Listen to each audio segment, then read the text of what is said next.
Hello dear student, स्वागत है आपके अपने प्यारे से YouTube channel physics bye Sanjeet sir में। आज हम लोग पढ़ेंगे इलेक्ट्रिक फील्ड के बारे में कि इलेक्ट्रिक फील्ड क्या होता है। इलेक्ट्रिक फील्ड इंटेंसिटी पढ़ेंगे, उसका फार्मूला पढ़ेंगे, उसका एसआई यूनिट पढ़ेंगे, डायमेंशन पढ़ेंगे, किसी सिंगल चार्ज कारण आर डिस्टेंस पर हम लोग इलेक्ट्रिक फील्ड इंटेंसिटी पढ़ेंगे, सोर्स चार्ज पढ़ेंगे, टेस्ट चार्ज पढ़ेंगे और कुछ इससे जुड़ा हुआ नोट पढ़ेंगे जो कि एग्जाम में ऑब्जेक्टिव क्वेश्चन के फॉर्म में आते हैं। तो चलिए शुरू करते हैं। हम पहला टॉपिक मेरा क्या है बालक?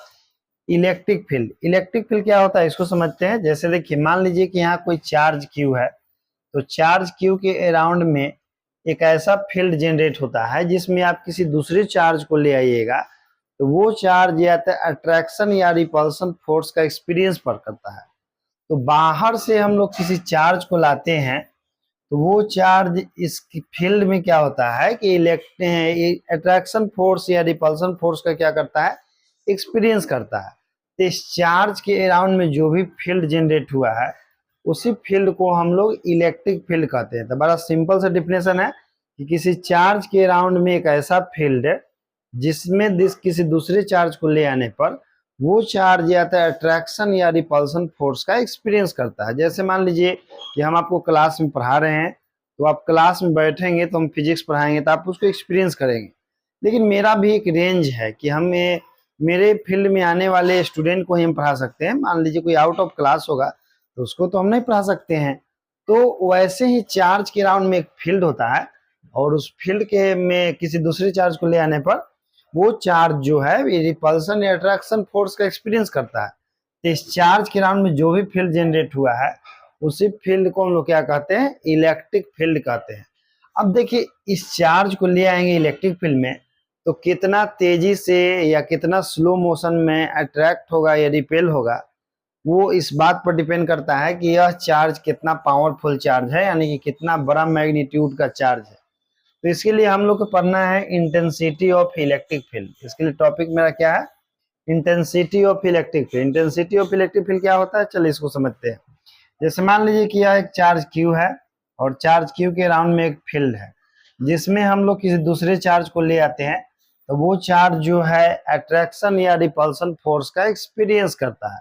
तो मान लेते हैं कि चार्ज क्यू नोट जो है एफ फोर्स का एक्सपीरियंस करता है, एफ फोर्स को एक्सपीरियंस करता है। तो आप कह सकते हैं कि सर क्यू नोट चार्ज जो है एफ फोर्स का एक्सपीरियंस कर रहा है, तो यूनिट चार्ज कितना एक्सपीरियंस करेगा भाई? तो यूनिट चार्ज जो है एफ बटा क्यू नोट फोर्स का एक्सपीरियंस करेगा।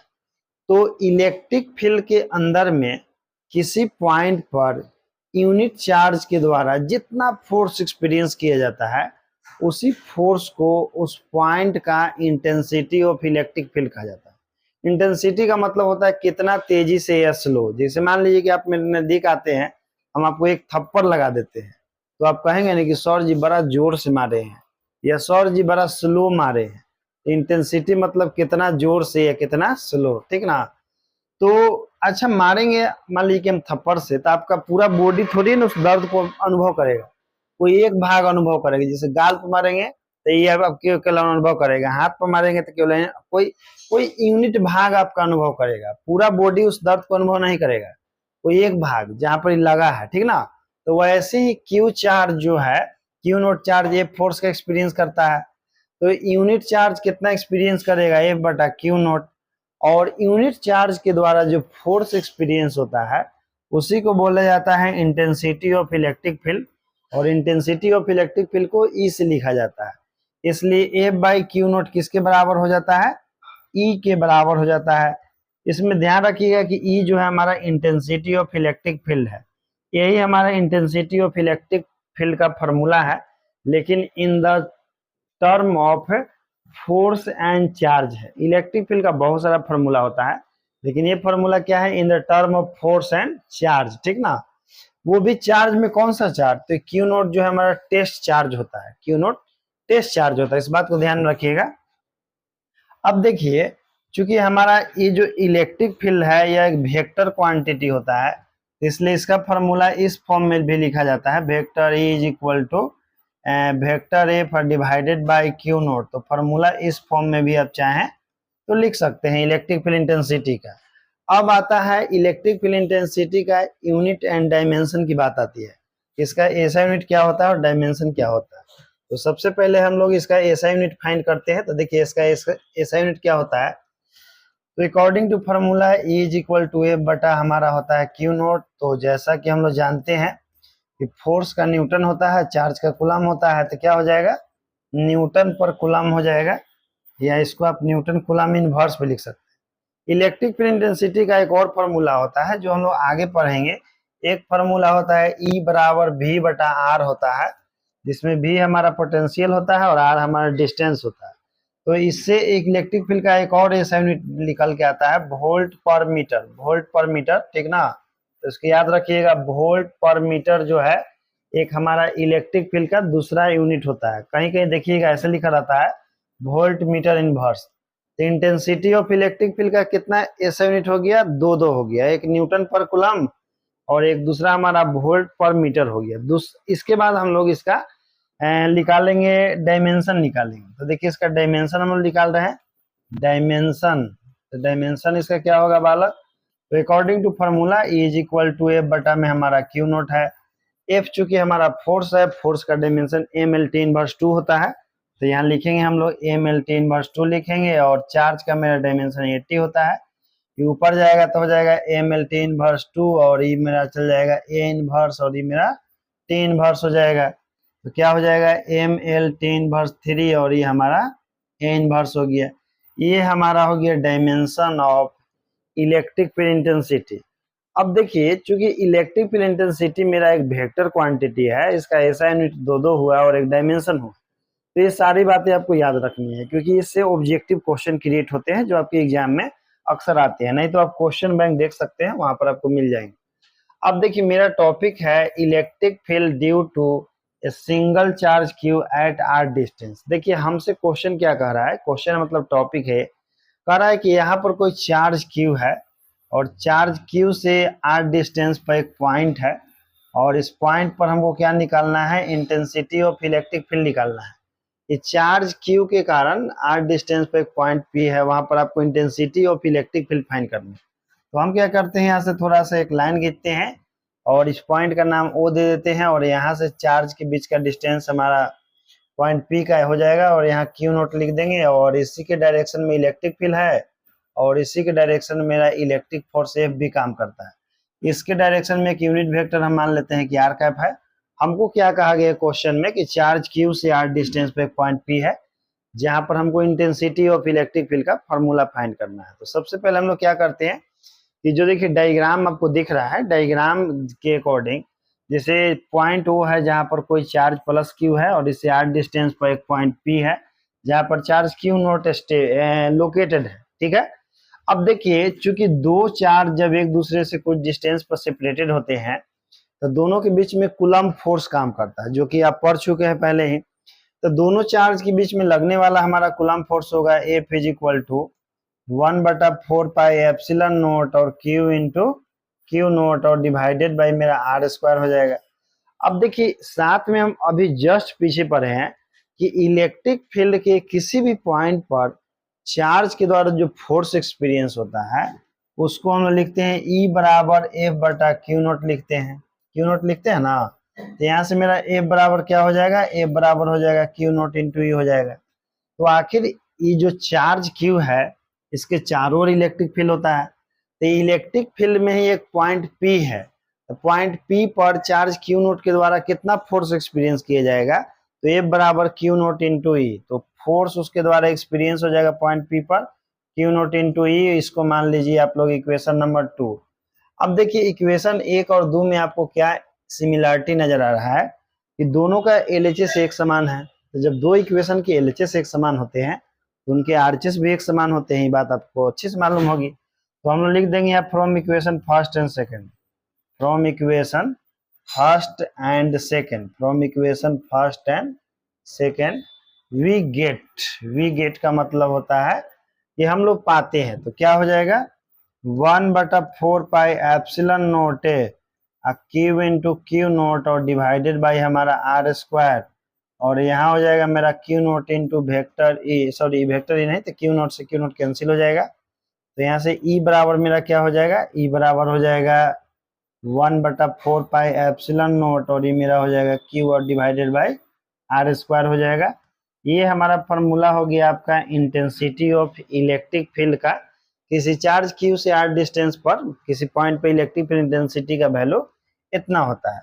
इसी फॉर्मूला को आप चाहें तो वेक्टर फॉर्म में भी लिख सकते हैं। कैसे? तो देखिए यहाँ पर चूंकि हमारा पॉइंट ओ से पी की ओर एक यूनिट वेक्टर हम आर कैप दिए हैं, तो इस फॉर्मूला को वेक्टर फॉर्म में हम लोग लिखेंगे कि इन वेक्टर फॉर्म। क्यों लिख रहे हैं वेक्टर फॉर्म में?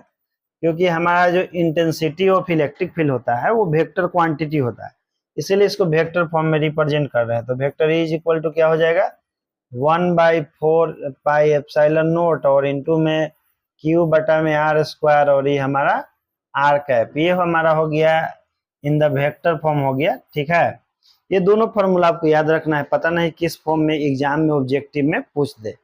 अब देखिए यहाँ पर आपको एक बात पता चल रहा होगा, यहाँ पर कुछ नोट है। जो इंटेंसिटी ऑफ इलेक्ट्रिक फील्ड हम लोग निकाले हैं, तो उसमें हमारा क्यू जो होता है ना वो सोर्स चार्ज होता है, और जो क्यू नोट होता है टेस्ट चार्ज होता है। क्यू नोट क्या है? टेस्ट चार्ज, और क्यू हमारा सोर्स चार्ज है। तो जो किसी पॉइंट पर जो इलेक्ट्रिक फील्ड होता है वो सोर्स चार्ज के डायरेक्टली प्रोपोर्शनल होता है। कहने का मतलब कि जितने ज्यादा मैग्नीट्यूड में चार्ज का वैल्यू होगा उसके कारण इलेक्ट्रिक फील्ड उतना ही ज्यादा स्ट्रॉन्ग होगा पॉइंट पर। जैसे पॉइंट पी पर इलेक्ट्रिक फील्ड निकालने हैं ना, तो उस पॉइंट पर ज्यादा इलेक्ट्रिक फील्ड होगा, चार्ज का मैग्नीट्यूड बड़ा होगा, तो इसलिए लिखे हैं ई डायरेक्टली प्रोपोर्शनल क्यू, मतलब चार्ज का मैग्नीट्यूड ज्यादा होगा, इलेक्ट्रिक फील्ड ज्यादा होगा। 1/4 पाई एप्सिलॉन नॉट हमारा इसमें कांस्टेंट है, तो कांस्टेंट को छोड़ दीजिए और एक और हो जाएगा ई प्रोपोर्शनल 1/r स्क्वायर। कहने का मतलब है कि चार्ज और पॉइंट के बीच का डिस्टेंस जितना ही ज्यादा होगा इलेक्ट्रिक फील्ड उतना ही कम होगा, और पॉइंट और चार्ज के बीच में डिस्टेंस जितना ही कम होगा इलेक्ट्रिक फील्ड का वैल्यू उतना ही ज्यादा होगा। यानी कि पॉइंट और चार्ज के बीच का डिस्टेंस यदि बढ़ता है तो इंटेंसिटी ऑफ इलेक्ट्रिक फील्ड का वैल्यू डिक्रीज करने लगता है, और पॉइंट और चार्ज के बीच का डिस्टेंस घटेगा तो इंटेंसिटी ऑफ इलेक्ट्रिक फील्ड का वैल्यू क्या होगा, इंक्रीज करने लगेगा। इस बात को बढ़िया से ध्यान में रखिएगा। अब देखिए इसके बाद हमारा एगो नोट है। नोट जो है तो नोट है E is equal to 1/4 pi epsilon naught जो है ना क्यू बटा आर ए स्क्वायर। इसमें हमारा जो फार्मूला है, फार्मूला बताता है कि जो इंटेंसिटी ऑफ इलेक्ट्रिक फील्ड होता है, इंटेंसिटी ऑफ इलेक्ट्रिक फील्ड जो होता है वो टेस्ट चार्ज पर डिपेंड नहीं करता है। इंटेंसिटी ऑफ इलेक्ट्रिक फील्ड जो होता है टेस्ट चार्ज पर डिपेंड नहीं करता है। यानी कि हम लोग कह सकते हैं कि intensity of electric field does not depend on test charge. तो भाई किस पर डिपेंड करता है? तो only depend on source charge. Source charge उसको कहते हैं जिसके अराउंड में इलेक्ट्रिक फील्ड जनरेट होता है, प्रोड्यूस होता है। तो आप एक नोट जरूर ध्यान में रखिएगा कि intensity of electric field does not depend on test charge. यानी कि आप ऐसे ही बोल सकते हैं कि intensity of electric field is independent of test charge, क्योंकि उस पर डिपेंड नहीं करता है। लेकिन डिपेंड किस पर करता है? तो सोर्स चार्ज पर डिपेंड करता है। इस बात को बढ़िया से ध्यान रखिएगा। अब देखिए इसके बाद हम लोग को टॉपिक पढ़ना है सोर्स चार्ज। सोर्स चार्ज क्या होता है? तो जैसे मान लीजिए कि यह चार्ज क्यू है और एक हम बाहर से एक चार्ज ला रहे हैं जिसका नाम है क्यू नोट है। तो क्यू का वैल्यू मान लीजिए कि 5 कूलम है, इसका वैल्यू 1 कूलम है। तो जो छोटा मैग्नीट्यूड वाला चार्ज होता है वो हमारा टेस्ट चार्ज होता है, और जो बड़ा मैग्नीट्यूड वाला चार्ज होता है वो हमारा सोर्स चार्ज होता है। तो यहाँ पर सोर्स चार्ज का डिफिनेशन होता है कि एक ऐसा चार्ज जिसके अराउंड में इलेक्ट्रिक फील्ड प्रोड्यूस होता है या जनरेट होता है, तो उसी चार्ज को हम लोग सोर्स चार्ज कहते हैं। या ऐसा कह सकते हैं कि जो चार्ज मैग्नीट्यूड में बड़ा होता है उसी को हम लोग क्या कहते हैं, सोर्स चार्ज कहते हैं। ठीक है, तो सोर्स चार्ज का बड़ा सिंपल डिफिनेशन है, एक ऐसा चार्ज जिसके अराउंड में इलेक्ट्रिक फील्ड जनरेट होता है तो उसको हम लोग सोर्स चार्ज कहते हैं। इसके बाद हमारा टेस्ट चार्ज है। टेस्ट चार्ज क्या होता है? तो किसी चार्ज के अराउंड में जो इलेक्ट्रिक फील्ड होता है, तो इस इलेक्ट्रिक फील्ड को एक्सपीरियंस करने के लिए बाहर से हम लोग जो चार्ज लाते हैं इसी चार्ज को हम लोग टेस्ट चार्ज कहते हैं। किसी चार्ज के अराउंड में इलेक्ट्रिक फील्ड को एक्सपीरियंस करने के लिए बाहर से जो हम लोग चार्ज लाते हैं उसी चार्ज को हम लोग क्या कहते हैं दोस्त, टेस्ट चार्ज कहते हैं। जैसे मान लीजिए कि हम फिजिक्स पढ़ा रहे हैं तो हम हो गए सोर्स ऑफ फिजिक्स। आप जो है मेरे क्लास में आके बैठ गए देखने के लिए कि सर फिजिक्स अच्छा पढ़ाते हैं कि खराब पढ़ाते हैं। तो आप एक तरह से एक्सपीरियंस करने के लिए आए हैं कि सर अच्छा पढ़ाते हैं खराब पढ़ाते हैं। तो आप हो गए टेस्ट चार्ज, हम हो गए सोर्स चार्ज, ठीक ना। क्योंकि मेरे हम जो फिजिक्स का सोर्स हो गए हैं, आप जो क्या हो गए उसको एक्सपीरियंस करने के लिए आए हैं। आप हो गए टेस्ट, फिजिक्स टेस्ट करने आए हैं। अच्छा लगेगा तो पढ़ेंगे, नहीं अच्छा लगेगा तो अगला दिन से नहीं आएंगे, ठीक है। तो ये हमारा टेस्ट चार्ज आप समझ गए। देखिए टेस्ट चार्ज जो होता है हमेशा स्मॉलर देन सोर्स चार्ज होता है। तो एक नोट यहाँ पे याद रखिएगा कि सोर्स टेस्ट चार्ज जो होता है हमेशा सोर्स चार्ज से स्मॉलर होता है। टेस्ट चार्ज हमेशा सोर्स चार्ज से स्मॉलर होता है। इस बात को बढ़िया से ध्यान में रखिएगा कि हमारा टेस्ट चार्ज हमेशा छोटा होता है। किससे? सोर्स चार्ज से। कहने का मतलब कि देखिए ई वाला 10 कूलम है और ई वाला हमारा 2 कूलम है, ई वाला 2 कूलम है, ई वाला 10 कूलम है। तो ये हमारा हो गया टेस्ट चार्ज और ये वाला हमारा हो गया सोर्स चार्ज, ये वाला हमारा हो गया सोर्स चार्ज और ये वाला हो गया मेरा टेस्ट चार्ज हो गया। जो छोटा मैग्नीट्यूड में होता है ना वो टेस्ट चार्ज होता है, और जो बड़ा मैग्नीट्यूड में होता है वो सोर्स चार्ज होता है। जैसे मान लीजिए कि ये एक चार्ज है और इसके राउंड में हम एक बाहर से 50 कूलम का चार्ज ला रहे हैं, बाहर से हम 50 कूलम का चार्ज ला रहे हैं। तो अब की क्या होगा कि ई वाला बन जाएगा टेस्ट चार्ज, हाई वाला बन जाएगा सोर्स चार्ज।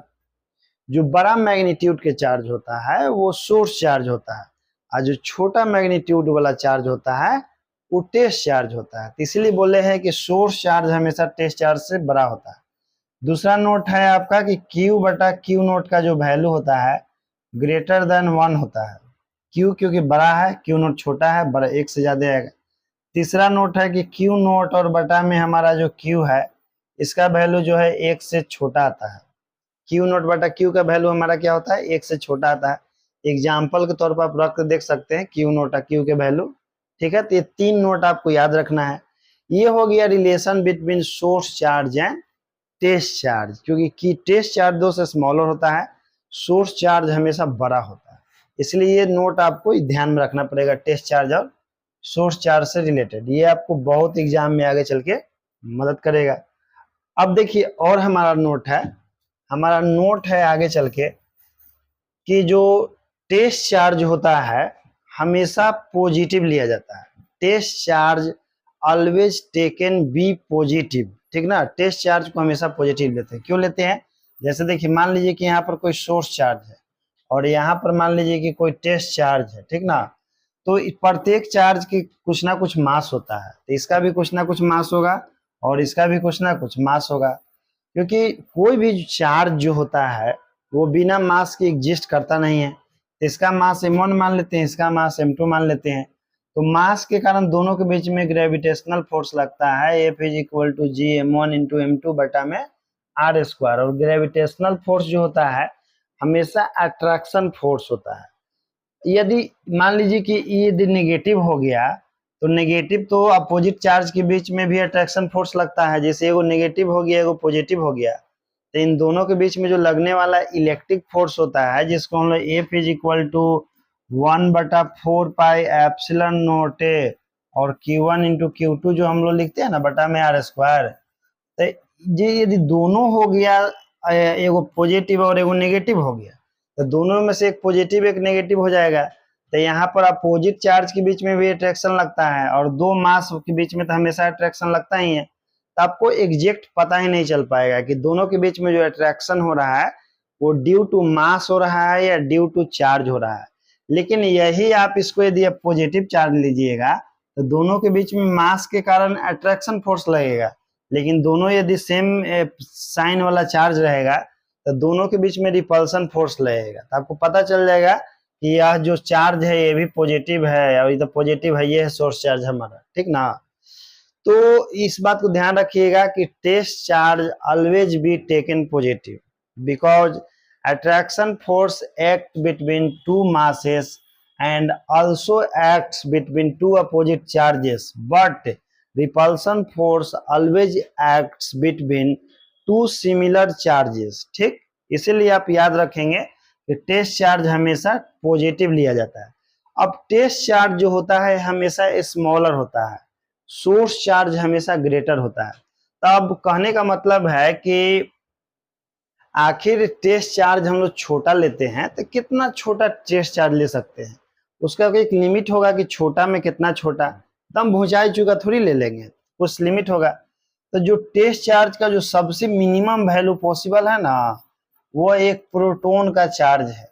जो सबसे मिनिमम टेस्ट चार्ज होता है वह एक प्रोटॉन का चार्ज होता है। तो सबसे मिनिमम चार्ज जो होता है टेस्ट चार्ज प्रोटॉन का चार्ज होता है, जिसका होता है 1.6 गुना 10 के पावर माइनस 19 कूलम। तो आपसे बोला जाए कि सबसे मिनिमम टेस्ट चार्ज का वैल्यू कितना हो सकता है, तो बोल दीजिएगा प्लस 1.6 गुना 10 के पावर माइनस 19 कूलम। या कभी ये भी पूछ दे कि सबसे मिनिमम टेस्ट चार्ज के फॉर्म में किसको ले सकते हैं, इलेक्ट्रॉन को, प्रोटॉन को, न्यूट्रॉन को, अल्फा पार्टिकल को, तो आपका जवाब होगा प्रोटॉन, क्योंकि जो चार्ज है प्लस 1.6 गुना 10 के पावर माइनस 19 कूलम, यह एक प्रोटॉन का चार्ज है। तो सबसे मिनिमम टेस्ट चार्ज का वैल्यू एक प्रोटॉन का चार्ज होता है, जो कि 1.6 गुना 10 के पावर माइनस 19 कूलम के इक्वल होता है। इसके बाद देखिए हम लोग को पढ़ना है, इसके बाद देखिए हम लोग की एक और चीज पढ़ना है यहाँ पर नोट में करके। नोट में क्या पढ़ना है